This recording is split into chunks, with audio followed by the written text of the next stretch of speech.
Hello, everybody. It's Heather with the Leaders of the Heart podcast, and today I'm super excited because you've been hearing me highlight the caring leadership coaches for the caring leadership community, and today I have Cordelia Gaffar on, and she is someone. Gosh, I met her. It's been a couple of years. I don't even know, at least a couple of years ago, and just loved how she showed up in the world. And of course, I met her. Most everybody, you all know, I'm on LinkedIn a lot, so I saw her there. Then I noticed all the just the ways that she showed up spiritually as a human, and then realizing some of the work she does and kind of thinking about self-care and how do we take care of ourselves, how do we maintain our spirits, all those types of things. There's so much about her. So I want her to thank you for being here, Cordelia. I mean, that is one of the reasons why I have you here, and of course a part of the caring leadership community too. But so tell the listeners more about you, and just your backstory, and we'd love to hear more about you. Yeah, thank you, Heather. First of all, I'm super excited about your book and the work you're doing. So thank you for creating this platform in the world for people to benefit. I actually created my title Emotions Opener Transformation Coach because that's what I do. I help leaders to really be courageous enough to tune into their own emotions so that they can show up more powerfully. And in my work, what I notice is there are two things that people run away from. It's joy and pain. And, in pouring back into yourself through replenishing and through, the creating habits for a beautiful lifestyle, that's where it all begins. And my story is once upon a time, I was a CFO for an IT startup in corporate America. And I had some miscarriages and then postpartum depression when I finally had a baby. And that stemmed from, not taking care of myself physically, emotionally, and, mentally. And what I learned and gained from that experience is, first of all, I learned that you don't need a pill for everything, right? And so I studied deeply about nutrition, and I guess you talked about spiritual practices and different things like that. So that's where my story begins. Ultimately, I chose to leave corporate America and to home my children when I became pregnant with our third child. So this story begins 18 years ago, right? And so over the years, I cumulatively homeschooled my 6 children for 17 years. And I built, I really established homeschooling communities and created co-ops and Girl Scout troops, Boy Scout troops. So my leadership background, as you can see, is pretty, broad. It's corporate, it's motherhood, it's, community-based. And so that's where I'm coming from. And of course, I said yes to, being a support a support coach in the community of caring, because that's like what my whole life story is. Exactly. I'm like, like I can see. I chose 8 coaches. Each one of them individually so different in your own skin. That you all show up different. You all have so many different strengths and just different gradations and complexities. And so as I think about caring leadership, and particularly, it's all elements of it. As we talk about emotional self-awareness, and we look at empathy, and we look at self-care and congruence and authenticity. I thought, I thought a lot about you, and so I was just so excited to bring you on. And what do you think is some of the big, the things that you've seen just as humans, like either as parents or people in the community, it doesn't matter, leading in any space. What do you think might be some of the biggest barriers for people showing up as a caring leader? I would say it starts with acknowledging that they need care themselves. People tend to want to pour from an empty cup. And when you don't care for yourself, you don't know how to care for other people. And so, the self-awareness piece is the first step just recognizing where you are. So often I hear, I want to be there for others. I want to help others. I want to support others. But like, if you're a crumbling pillar, right? Let's just imagine you're a pillar of salt yourself. There's not much you can do for anybody else. So just taking a step back and being aware of, where are you? What do you need help with? And being open to receiving that help. And that's exactly, I mean, that summarizes right there. Well, a couple of things. One is the reason why I created the whole caring leadership framework with the caring leadership assessment and the coaches and the community and the academy was exactly that. It's like, I can't do this alone. I need a support system. I want to be fueled by different sources. I don't want to be like I'm all by myself on this journey. And so it's a big one. The other thing is that when we think about any kind of change, I always say like the requisite to become a caring leader is an awareness that you leave gaps for those you lead, right? The desire to do something about it, to fill those gaps, and the stamina to be able to get through it. But to be honest, that's any change. That's any change. That's working out, so establishing a new nutrition program. That's, faith-based. So that's pretty much anything that you're doing. If you don't have an awareness of a gap, you don't have desire to do something about it, and you don't have the kind of wherewithal to keep seeing it through, it's not going to be successful. But here's the thing. Here's the good news. We're all on this journey. It is not very straight. None of us are perfect, and we can all start and stop and start and stop. So I'm a personal thing for me. I work out all the time. So working out is not my issue. My issue is not eating sweets. Okay. So here's my fallback, my start, stop. So I will be like, doing everything great, eating my salad. And it's like 2 p.m. in the afternoon. I'm like, I need to have that shake. Because if I don't have that shake, I'm going to have that chocolate or those cookies. Like, and so I'm making it. And so it's choices, right? So we talk about intentionality and making choices in our lives. And so that's just one example, but there's like a zillion of those that present to us as leaders, meaning people who influence other people around us. And we have to make the best choices we can in the moment, but we're not going to be perfect, right? Yeah. And being okay with that, because perfection is an illusion, right? And the medicine for that is to be with your emotions, be with who you are. And just, people talk about presence, right? But the truth is, the presence is life is happening now. There's no destination. So the more that we, stay in the now and we don't worry about the later or the destination, that, that's the first step, just acknowledging the now, recognizing that. And community is the medicine, right? The allowing of community is the medicine. The allowing of the now is the medicine. That's a powerful thought. Just, I'm one of those people like runs. And I'm like, always like, okay, over there. Like I'm looking out there. And it's been a big resilience building tool for me. So it allows me to kind of keep moving forward no matter what obstacles are there. Cause I'm like staring forward and I'm looking over there, but that does stop me so many times from going like, yeah, what, like right here in this moment, like my child is right here, or this person's right here and they need me to do this thing or whatever it is. And I need to really focus on that thing. Not being really good at being a multitasker.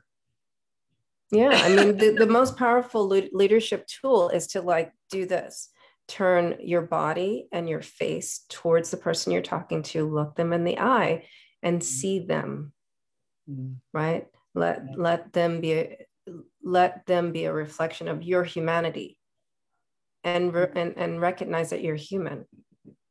That idea too of being present, but also like accepting, being okay with the emotions that you're in reminds me of some of that resilience backstory I talk about with just my own journey of when you're hit with some big thing, some big challenge, and you're kind of like, woe is me. And you're like, you're just complaining, you're this, right? You have to kind of allow yourself to kind of feel lost, to feel scared, to feel fearful, all those things, and to be okay with and being there. And what I say is that you have to give yourself that time to do that because it's healthy, it's human.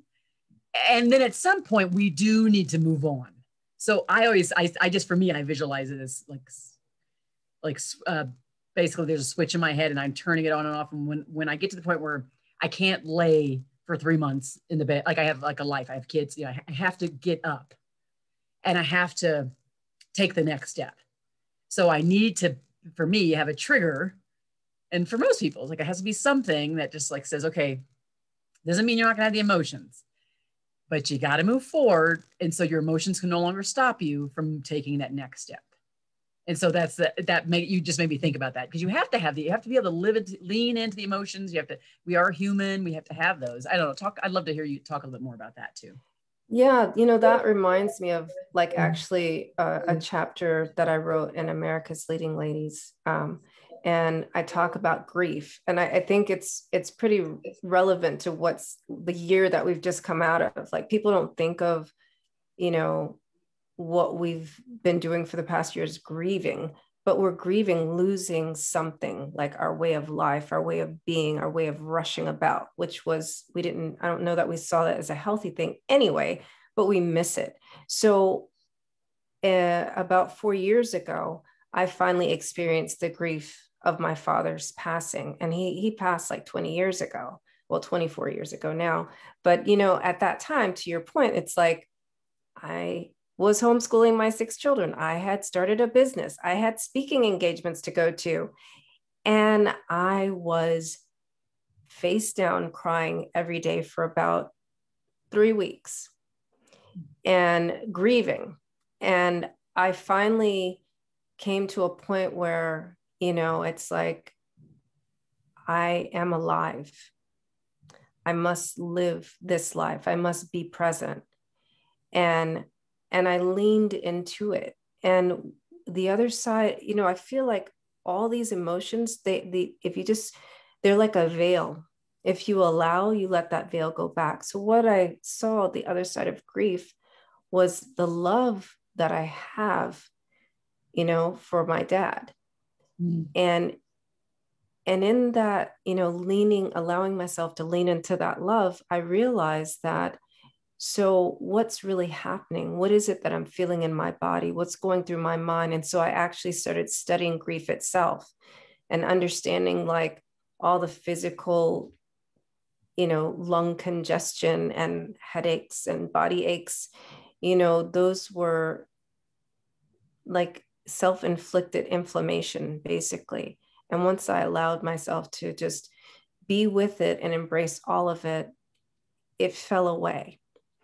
And it's like that with everything, the base of all human existence is love. And it's not like romantic love. It's just if I had to put that in a word, I'd be like the breath that gives us life is love. The thing that creates us is love. And the less we attach to things and the needing to meet expectations and accepting projections and just allow the beingness of being alive and leaning into our breath of that, we can lead ourselves first and foremost. We can pull ourselves out of the most, like in my case, I pulled myself up off that bed, to get back into mothering, running a business, and, writing my books. So it's the same thing with anything we do. It's a choice, just, I don't want to make it seem like you just pull yourself together and get back into it, but it's like the aches and pains and the congestion all goes away. It's created all in our minds. And we can choose better, and we can choose different, and we can radiate that out to others, and people will be drawn to that. And I really think that's the place of self, what do you call it? Servant leadership, right? You can really care when you care from the inside out. People feel that, people are drawn to that. people recognize that, they see that. No, it's so interesting to say that. I remember, well, I remember working in organizations, leading teams, and then like the person, let's say that my direct reports would reach out after I would leave there and go to another organization, but they would be like, oh, we miss you so much. And, oh, you were a really great leader. And then this is not me putting like icing on the cake or making this about me. The idea is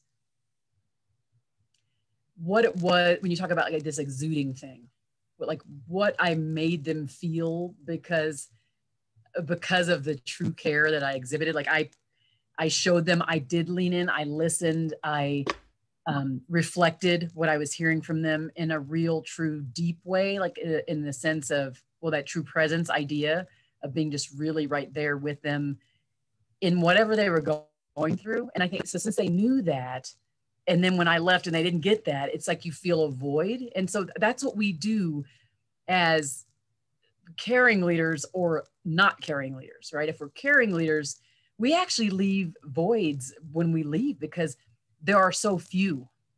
There are so few leaders that we can think of, and particularly in the corporate world, that when we leave or when they leave, we're like, oh, and it leaves like a huge hole in our heart. And anybody who's listening right now, think back. I am sure you can think of just a few, because I can guarantee there's probably not 10. It's probably a few, and you can remember the stories, you can remember the scenarios, you can see him or her in the doorway or whatever they were doing, right? And those are the kind of memories we want to create for people. And that's, for me, that's how I want to leave this planet. I want people to know I cared for them deeply, that they were important to me, like innately, not for what they can do for me, but just like for who they were born to be. Like, that's why they're important to me. And if people can know that, and then maybe I'll stop them from making a decision that's not a good decision for them because they thought, well, someone at some point cared for me. Someone loved me or cared for me deeply, right? And I think if we had more of that, we may have less issues that we have in the world. It was one of the reasons, like I think a couple of years ago, I did a TED talk on transforming adversity into opportunity. And I did that because to be honest, at that point, I was really just sick of hearing victimhood. There was just out there in the world, I kept hearing stories that were not about uplifting or empowerment or like you were saying, leaning in or like living the life we have, like that kind of thing. It was just like a woe is me philosophy everywhere I could see. And I'm like, I can't take this. I feel like I should like go say something or whatever, as someone who literally it could be a victim, but I just said, I choose not to. So this idea that you bring up, that you said it a couple of times, is choice, right? We all have a choice how we show up, and we get to choose whether we care for ourselves, and we get to choose if we lean into our interactions with people and, like you said, truly see them, make sure that they're heard, really see them. That's powerful, isn't it? I mean, yeah. I mean, and then when you talk about victimhood, that makes me think about like a talk I did last year about mothers in the workplace, right? So I know when I was in corporate, I had issues with getting a place to, what do you call it? Express milk, right? Because I was nursing, right? And I had a choice. I could have whined about it and been like, oh, there's no place for me to do this. And I need to, and I was just like, okay, so I'm not going to take my lunch hour to express my milk. And this is my time. Just like all these people take smoke breaks, I'm going to take a milk express break. And I just spoke up for it. I was shocked when I found out that it's still an issue all these years later. So I did a talk in the Amplified DEI last year about respecting mothers in the workplace. It's like, look, women are the backbone of corporate America. They're the backbone of society, which is another talk. But, you need to respect your mothers because, they say happy wife, happy life, happy mothers, successful bottom line. And just the attrition that we've seen in the last year and the women that have had to leave the workplace is,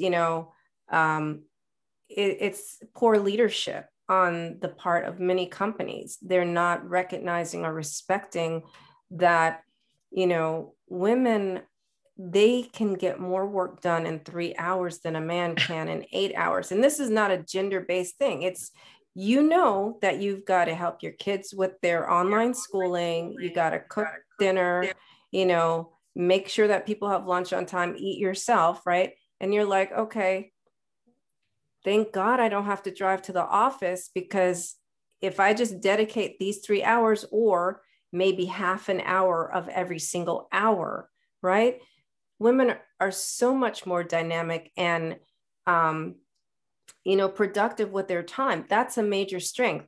Anytime you have a female employee who's a mother, you know that she's going to get it done. And, this is a missed opportunity on a lot of companies. And so, this is another reason why I wanted to be part of your caring leadership community, because I feel like the voice of mothers is not heard, and still motherhood is not valued, right?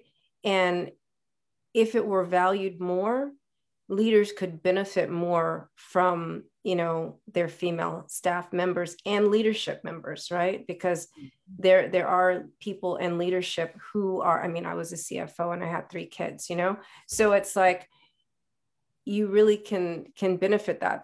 That's like a missing, a real gap and opportunity there. So, but the reason why I brought that up is I don't want mothers to see themselves as victims. Oh, I'm a mom. Woe is me. I got all this. No, because you're a mom, you can, you will, you do. It's happening every single day. And the more that you celebrate and, you celebrate that, you celebrate yourself, you'll bring more to everything you do. And, so it's not a reason to woe is me. It's definitely a reason to yay is me. And so you can see why I invited Cordelia in as one of the caring leadership coaches. I had to think around and handpick everyone. And it was because I figured, leaders would be coming into the community from all different backgrounds, all different needs. And I wanted to make sure I had all the different intersections that could touch the people that are coming in. And so, that's why I have Cordelia. This has been great. So for those who are listening, if you've just gathered just a couple little nuggets, something that, just imagine what you would get when you go to caringleadership.co and you join the community. It's a free community. Take the assessment, get the book. This is not a huge investment, but when you get there, you'll see that we're all there having conversations, and you can start different conversations. You can ask questions. You're not on this caring leadership journey alone. We are here for you and with you, and we're all trying to grow together.